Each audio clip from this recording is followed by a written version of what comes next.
Sana si ano.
Ana, okay na?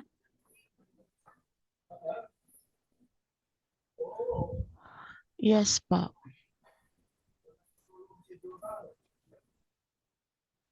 Sana si ano kanina, si Fatima. Ay, Fatima ba yan? Tama ba? Yes po. Ah, sige. Umpisa tayo. June 1. June 1 ba yan? June 2 pala. June Yung, 2. yung ano, Ano chart po? of account muna tayo. Ano yung Um, account title na doon sa June 2 natin? ano po? Accounts payable. Okay. Saan siya ilalagay?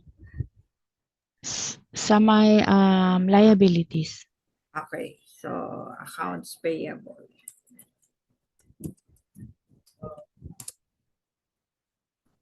Okay. Ano pa? Yung sa expenses po, yung sa Freight in ba yan? Freight ba yun? Freight in. Freight ba yun? Ano siya? Yung paid tracking po Ay, saan ka ba? sa June.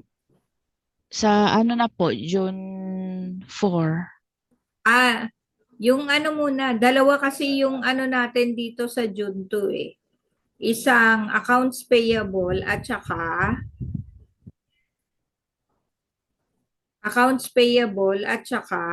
Expenses? Purchase. okay, purchases.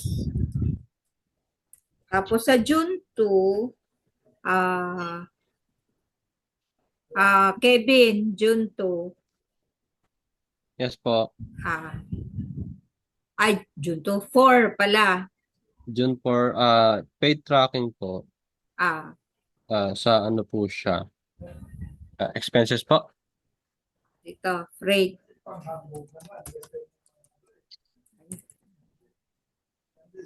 Freight. Ayan. Sino ba siya? Seller ba o buyer? Seller po. Buyer. Ayan siya, ang Sorry. purchase. Purchase. So, freight in. Pagka buyer ka, freight in. Okay. Next. Ano? 5. 5 parehas din. Purchases tsaka accounts payable. Tapos 6, ganun din, freight. Okay, next, 7.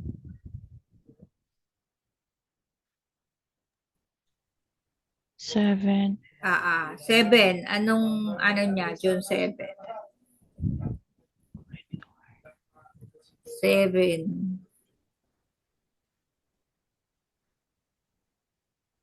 Saan ba itong return? Ah, Di ko alam ito, ma'am. 7, ang transaction niya, return 150 of tires, purchase on June 2. So, related siya dito sa June 2. So, ibig sabihin, nag-return, bumili ka dito nung June 2, di ba? Tapos, nung 7, nag-return ka. So, ang chart of account ang account title mo dyan ay purchase, returns, and allowances. Purchase, return, and allowances.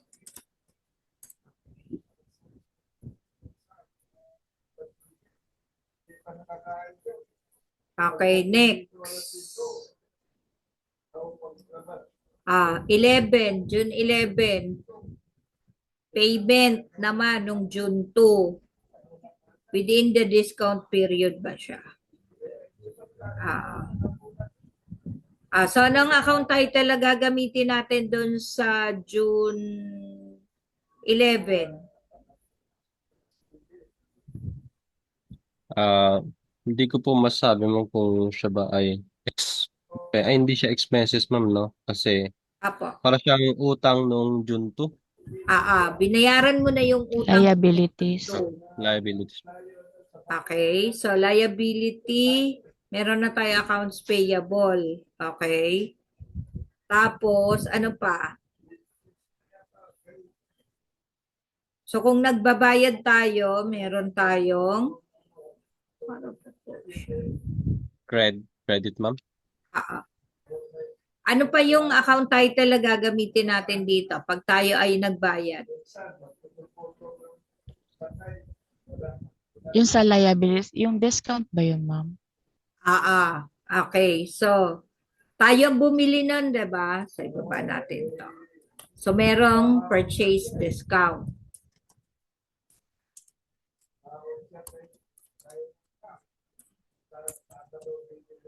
Purchase discount. At meron din tayong cash. Kasi, di ba, magbabayad tayo. Okay. Sige. Next.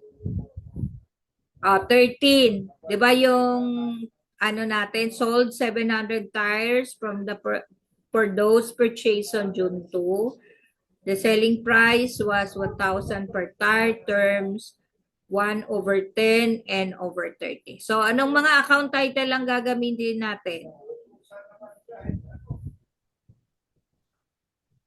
Sales po. Okay, sales. Very good.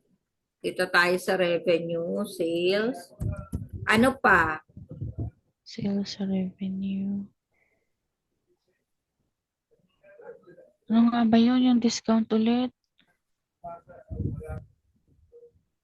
Ah, Discount purchase. 13 muna tayo Ito. 13 muna. So, meron na tayong sales. Ano pa yung isang account title na pwede natin gamitin doon? Sales Naka-term siya. discount ba yun? Naka-term siya. Ma'am, sales discount ba yun?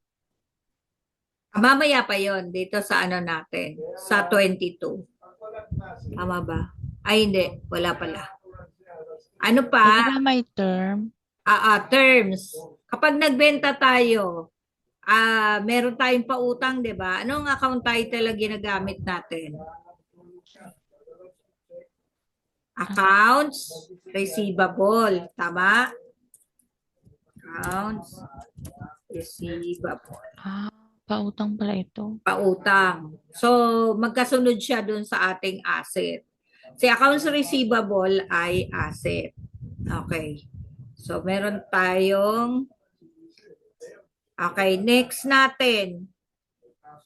Wala. Kasi ano rin receive cash from sales of tires. So, meron na tayong revenue na sales. Meron na rin tayong cash. So, wala na tayo dadagdag dyan. Okay, so paid for tire purchase on June 5. Okay, so meron na rin tayong accounts payable, meron na rin tayong purchase discount. Tama ba? Okay. So, ayan, kompleto na tayo. Wala na. Kasi yung last natin is payment for tires on June 5.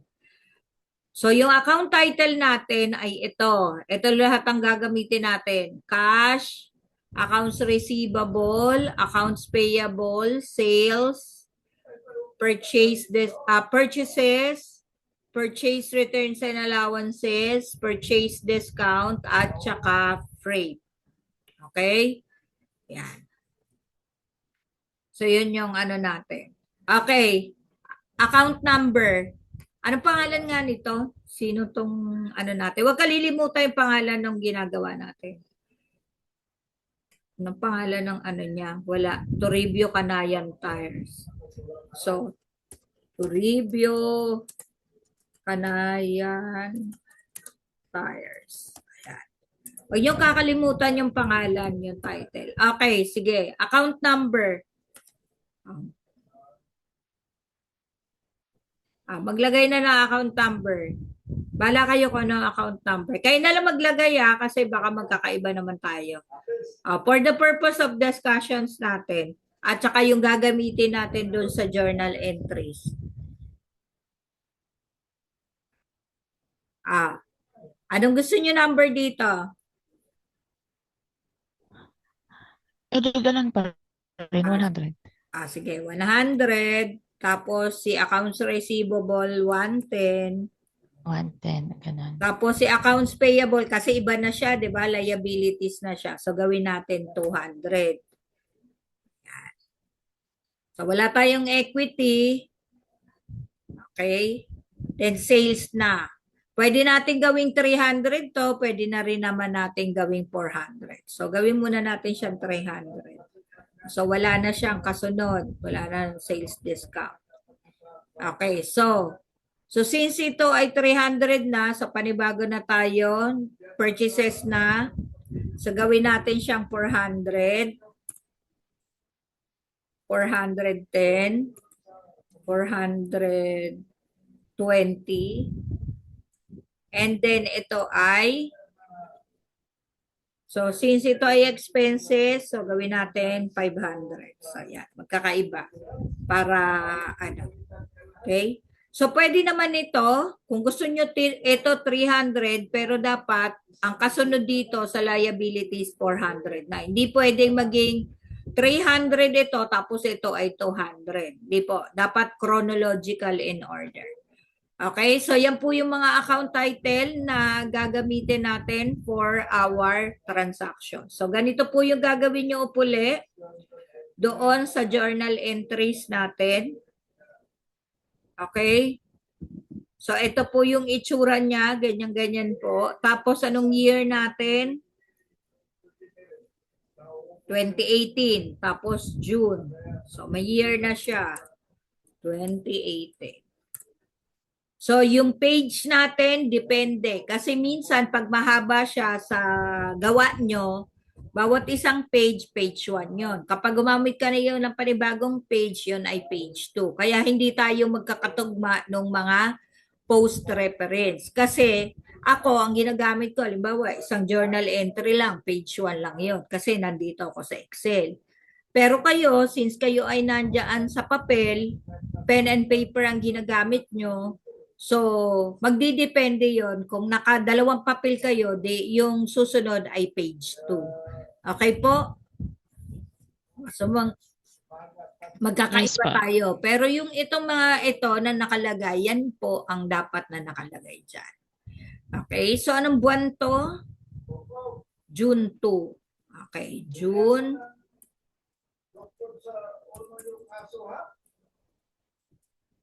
June 2.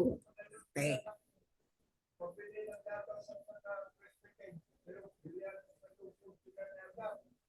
Okay, so ano na yung entry natin? Ano yung problem natin? Purchase 1,000 tires at a cost of 700 per tire. Terms of payment 1/10 and over 45. So ibig sabihin, bumili daw tayo ng 1,000 tires na ang cost niya ay 700 per tire. So, nilagay niya dito terms of payment. So, ibig sabihin, inutang niya o inutang natin yung pagbili natin ng 1,000 shares. Kung kanino man, wala naman nakalagay. Inutang natin dun sa supplier natin yung 1,000 shares. So, anong entry natin? So, debit. Nakikita niyo yung entry natin, no? Debit, purchases. Magkano yon? So, dito ko na lang ilagay yung computation, diba? So, 1,000 tires at magkano ang isa? 700. Tama? Yes. 700. So, we multiply 1,000 by 700. So, yan yung cost ng 1,000 tires natin. So, we debit purchases and sabi, inutang natin. So, we credit accounts payable. Accounts payable. So, magkano yung accounts payable niya? 700. Utang niya ay 700,000. So, na explanation niya, purchase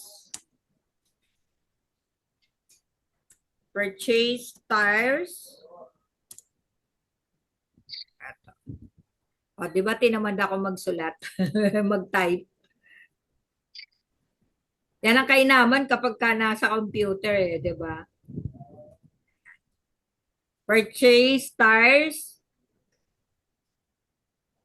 1,000 tires times 700. Okay.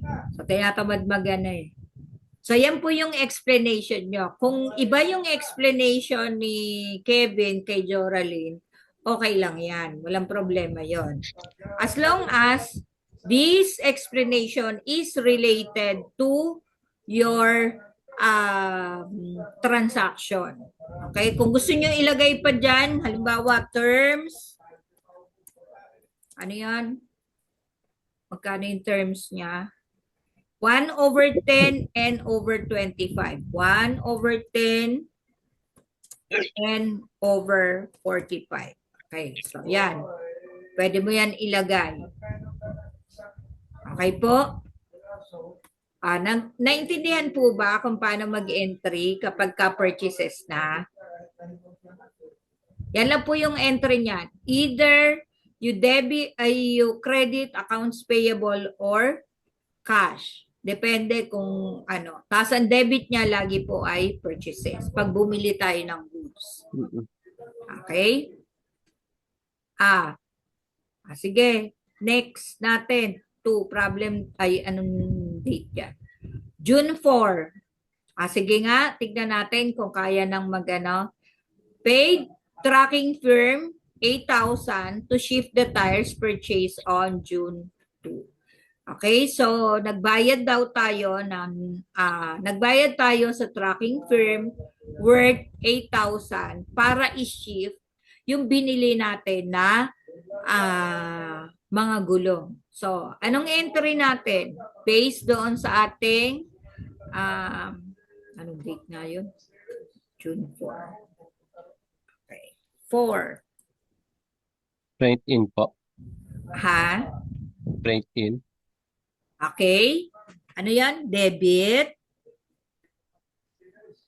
Kevin. Debit. Oh, wait. Ha? Sige. Pag mag-e-entry tayo, debit, purchase, ganon. Ganon yung tapos, debit, tapos amount, debit, Excuse me. amount. Account title, debit, account title, tapos amount. Then credit, account title, then amount. Sige. 4. Kevin. Bali, ano po siya? Debit. Expenses po. Hindi, debit. Yun. Debit. Yung account title, debit. Sasabihin daw yung debit. Sabihin yung debit. Ano po? Pag magre-recite tayo, may yung debit tsaka credit, sasabihin natin. Okay. Sa debit po ay 8,000. Account title muna. Debit. Account title po ay expenses. Ano yung expenses natin? Freight. Freight in po. Okay. Debit, freight in. Debit 8,000. Okay. 8,000. Okay. Excuse me. Credit. Yan, credit po 8,000. Credit, anong account title? Sa account title, no, hindi siya payable kasi purchase. No.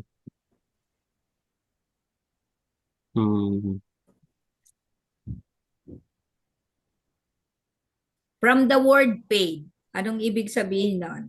Anong pinambayad natin?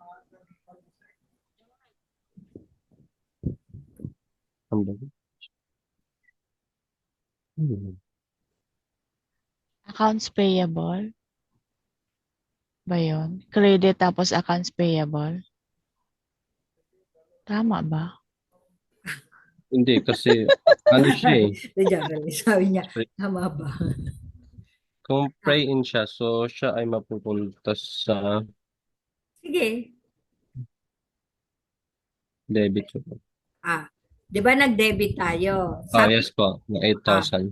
Okay. Anong sabi ng problem? Paid tracking firm 8,000 to shift the tires purchase on June 2. So, yun yung problem natin. Okay. So, ang entry natin, siyempre meron tayong gastos, di ba? So, debit freight in 8,000. Ano na ngayon ang credit natin? So, ang natanggap natin na gastos tayo ng freight. So, anong pinambayad natin ngayon? Anong pinabayad natin? Hindi, credit 8,000. 8,000 nga yung amount niya. Ano ang account title niya dito? Accounts payable ba? Hindi. From the word paid. Paid purchase? Hindi. Dito sa account title natin. Dito lang tayo mamili dyan. Anong credit natin?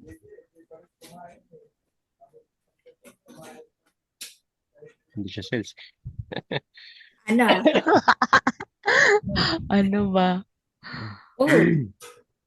pag tayo nagpapa-deliver, ano ang binabayad natin pag dineliver sa atin yung goods? Ano binabayad natin? Hindi cash. Correct. Cash, di ba? Pagka Ay, freight tayo, puti. pag sinabi niyang Mm.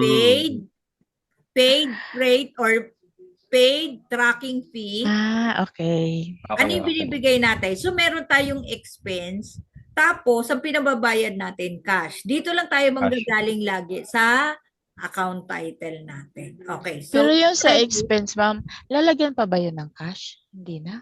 dito sa credit natin, debit, freight in, 8,000, credit, cash. So, tapos, ang ano natin Ah, dito, ang explanation natin, pwedeng ah paid tracking firm. Ano yan na? Kung yan ang gusto nyong ilagay, wala pong problema kasi wala namang maling sagot when it comes to explanation. As long as it is related to our transaction. Okay? Nakuha ba dito? yes po. Unti-unti Ayan. na. Gets na. Okay, sige. Ano na, 3 minutes na lang. O, last na. Para sa susunod, gagawin nyo na yun. No? Bawal magpaturo. Bawal magpaturo eh, no? Ano, mag-answer kayo based doon sa analysis nyo para pagdating natin dito, di ba, gagawa na kayo dyan. Tapos, i-entryhan natin dito next. Tuesday ang sunod natin, tama ba? Tuesday. Yes po. Tuesday pa. Then sa Tuesday, sasagot uli kayo based doon dyan sa sinagot nyo sa papel nyo. Okay? Para makikita nyo kung saan kayo nagkamali doon sa pag-analyze nyo ng transaction. Okay. So next natin ay purchase 600 tires at a cost of 700 per tire. Terms of payment 2/10 and then 2/30. Wala naman na bago, di ba? Sabi niya, pagka nagbayad siya ng maaga, within 10 days, 2%. Kapag within 30 days, 2% pa din. Para sinabi niya lang, 30 days siya magbayad. Anyway, okay, so, bumili daw siya ng 600 na tires na ang halaga ay 700 kada isang tires. So, anong journal entries natin ngayon? Sige. Anong date yun? Ulit. 5. Okay, June 5. Sinong gusto sumagot? Ano po? Purchase po. Okay, debit. Debit, purchase. Okay, debit Um, purchases. So, kinopya ko na lang, di ba? mm, Ilang tires yun? 600 by 700. 600 by 700. Magkano, Ta tapos, magkano lahat siya? 600 ano ba yun? multiply by 700. So that is 420,000. Anong credit Okay. naman natin? So, for credit, 420 accounts payable. Okay. Credit. Una muna yung account title bago yung ano. So, Accounts payable, credit, credit. 420. Credit muna. Credit, tapos account title, then amount. Okay. Credit, accounts payable, 420,000. Okay, very good. So, credit, accounts payable, 400,000. Okay. Ayan, kainaman sa Excel, di ba? Kinakapi lang. Ano yung explanation natin? Same lang nung na-explanation sa 2. So, kinapi lang natin. At yung tires niya, papalitan nyo lang. 600 at 700. Tapos yung terms naman niya ay 2 and then 2 uli, tapos 30 days. Ayan. Ayan. Okay na? Sige. Tapos, next meeting ay nakuha nyo na yung ano natin. So, on Tuesday, dapat pagdating natin dito ay nasagutan nyo na yung simula June 6 hanggang June 30. Okay? So, medyo matagal yan ha. At sagutan nyo wag nyong bawal magpaturo. Dapat i-forward namin, ma'am, sa GC. Na. I-forward sa GC kung Hindi, tama. bawal Sige, pilitin. bawal magpaturo. Para makikita natin, halimbawa gumawa kayo, okay lang yan. Para maaano nyo, yung pag-a-analyze nyo, ay nagkamali pala ako dito, ay ganito pala dapat. Yon, para meron kayong comparison, yung yung paggagawa na nyo ng journal entry. Kasi mas maganda yung kayo mismo yung nag-a-analyze kaysa yung iba yung pinasasagot nyo doon sa ginagawa nyo. Okay po? Kasi mas Yes pa. pag nagkamali kayo, halimbawa, mali yung sagot nyo, tapos sinagutan natin dito, para makikita nyo, yung pala yung analysis doon. Ayan. Mas madali kasing matututo na kayo mismo muna ang gumagawa, tapos sa kanyo lang makikita yung sagot. Okay po? Okay na. So, meron ito sa module natin na sinend ko doon sa GC. Problem 2 rin siya, bandang dulo nung natin. Kasi more on doon sa ibang yung page ng module natin is more on the terminologies. Tapos nandun na rin yung kung ano yung mga account title na pwede nyong gamitin. Tapos nandun din yung mga normal balances, tsaka kung kailan siya mag-i-increase at tsaka kailan siya mag-decrease. So, pag sinabi nating normal balances, kailangan natin yon doon sa ating ledger. Kasi sa ledger, meron tayong tinatawag na, halimbawa, kagaya ng cash, hindi pwede siyang maging negative. Bakit siya hindi pwedeng maging negative? Kasi paano ka nakapagbayad kung wala kang pera? Diba? Yun yung analysis doon. Okay po? So, syempre, kung may problem na negative yung cash mo, nasa problem naman yun. Pero sa totoong buhay, hindi po pwede na nakapagbayad kayo nang wala kayong pera. Okay, so yun yung analysis doon sa negative na cash. Okay? May tanong ba regarding doon sa natin? Itutuloy nyo yun Anong Yes pa. natin? 6 hanggang ilan to? 1, 2, 3, 4, 5. Ang assignment, ma'am, 6 to 30? 6 to 30 yung sasagutan nyo. Tapos, pagbalik natin sa Tuesday, tatawagin ko kayo. Bigyan tayo journal. Gagawa kayo ng journal entries. So, yan na. Medyo unti-unti na tayo. Tapos, para na sa ganun, nakikita nyo na. Lagi na tayo magpa-practice, tapos na yung terminologies natin. So, journal entries muna tayo, mga 4 na problem. Tapos, saka tayo, tatapusin natin kasi may nilagay ako dyan na 4 na problem. So, pangalawa na to. Then, yung susunod, medyo mahaba na. Then, after nun, nagawa na natin yung mga journal entry, babalikan natin para gagawa tayo ng general ledger naman. Okay. Si general ledger medyo madugo nga lang siya kasi marami siyang isusulat. Okay? So, yun po. Okay, may mga tanong pa ba? Bago tayo maghiwa-hiwalay ngayong araw na to. Wala po. Si Kevin, may tanong ka, Kevin? Wala naman po. Kaya ba? Napicture ko naman po yung ang gagamitin lang ho sa etong particular, yung mga nakalagay po dito sa account title po, no? Yes po. Okay lang. Nandun pala sa module, nakita ko. Yan. Ito lang ang gagamitin, ha? Ito lang yung account title. Kasi yan yung ginawa nating account title. Okay po.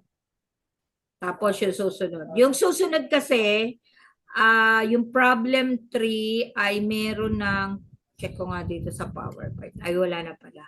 Nandun na sa module. Hindi na ako nagawa ng PowerPoint. Doon na tayo magdidiretso sa module. Sa module natin, yung problem 3 hanggang 4 ay meron na siyang sariling account title. So, ang gagawin na lang nyo ay ipa-plot dito sa chart of account yung mga account title. So, meron na rin. Madali na, yung 3 and 4, madali nang makagawa ng chart of accounts kasi meron na ring account number. So, pag may account number, mas madali siya kasi pag susunod-sunodin mo lang yung number. So, hindi ka na mag-iisip kung asset ba yun, liabilities, or equity. So, basta sunod-sunod yung number. Okay po? Ayan na, 6 hanggang sa Tuesday, doon tayo mag-uumpisa. Bunutan ba tayo kung sino mag-uumpisa?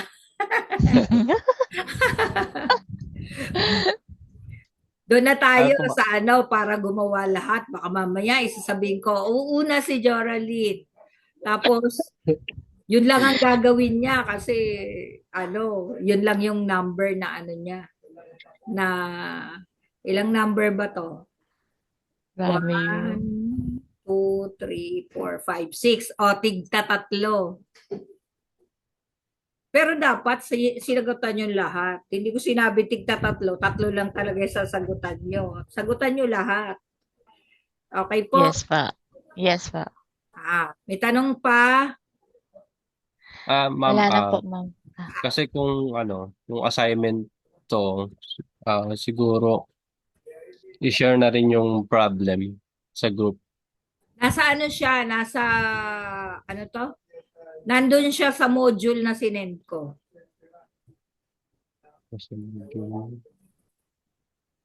Sinend ko yung module sa sa GC. Nakita nyo na po ba?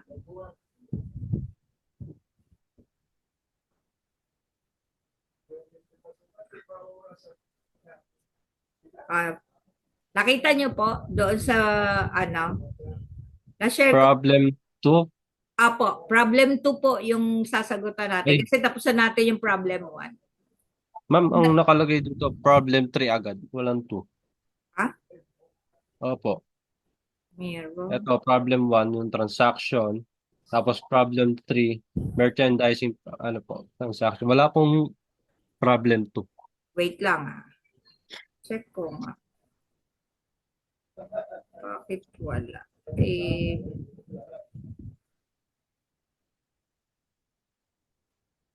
Nandoon sa susunod na page. Baba mo pa. Bingo General Merchandising. Ayan po, problem 1. Tapos, problem 3 agad. 2 meron. Wala din akin, ma'am, na 2.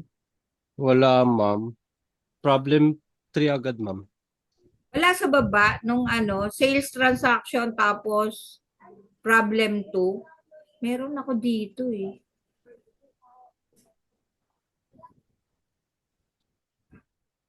Meron ako dito. Page, Page 20. Page 3. Magkasunod lang yung problem 1 at saka 2. Ay, meron pala. Pa-check. Okay, ma'am. Okay, nakita na, ma'am. Okay, ma'am. Ayan. Okay na tayo. Tapos yung susunod, medyo mahaba na. Kompleto na yan. Okay? Si problem 3, medyo mahaba na. Pero wag niyong pansinin yung yung kung kaya nang sagutan yung problem 3. Sige, kung gusto niyo sagutan yung problem 3 at kaya niyo sagutan, di ba, gusto niyo laktaw-laktaw, pwede naman gawin niyo. Okay po, periodic inventory system tayo. Yan. Okay na? Kung wala nang tanong, we'll see you on Tuesday at 6 p.m.